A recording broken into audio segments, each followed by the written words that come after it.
Maglalagay ako ng cooking oil. Igigisa ko na tong luya.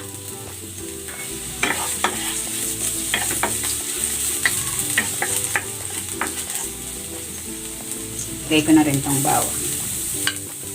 Kung hindi ka pa nakapag-subscribe sa aking channel, please subscribe at i-click mo na rin ang notification bell para lagi kang updated sa aking latest recipes.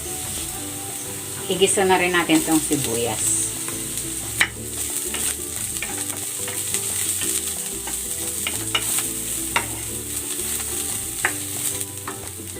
Ilalagay ko na itong pork.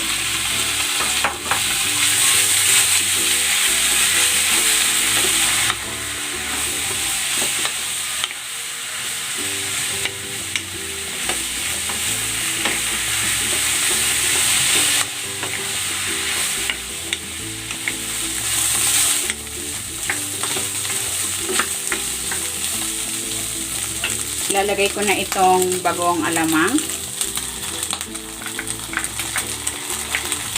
Maglalagay din ako ng asin at ng paminta.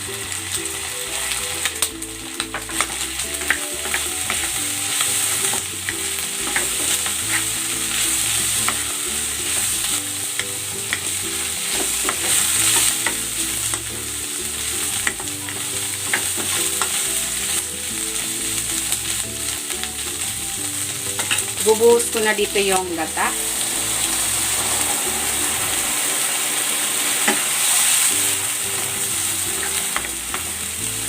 Ayan, lutuin natin ito hanggang sa lumambot yung pork. Ayan, ito na yung ating pork. Malambot na. Para mas masarap, maglalagay ako nitong libas. Ayan, ito yung buong dahon niya. Ito ay maasim-asim. Ayan.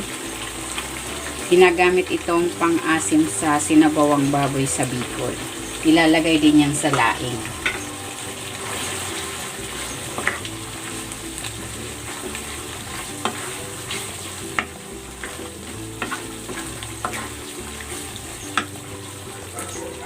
Para hindi nakakaumay yung ating Bicol Express, naglagay ako ng libas para medyo may konting asin.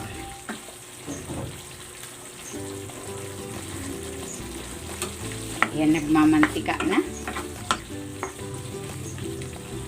Ilalagay ko na itong siling green at ang siling labuyo.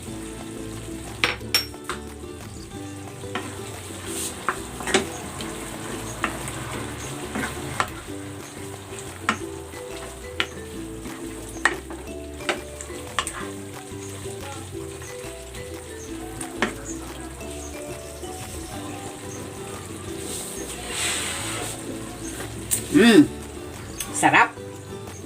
May kunting asim. Tamang-tama lang yung alat. At may anghang.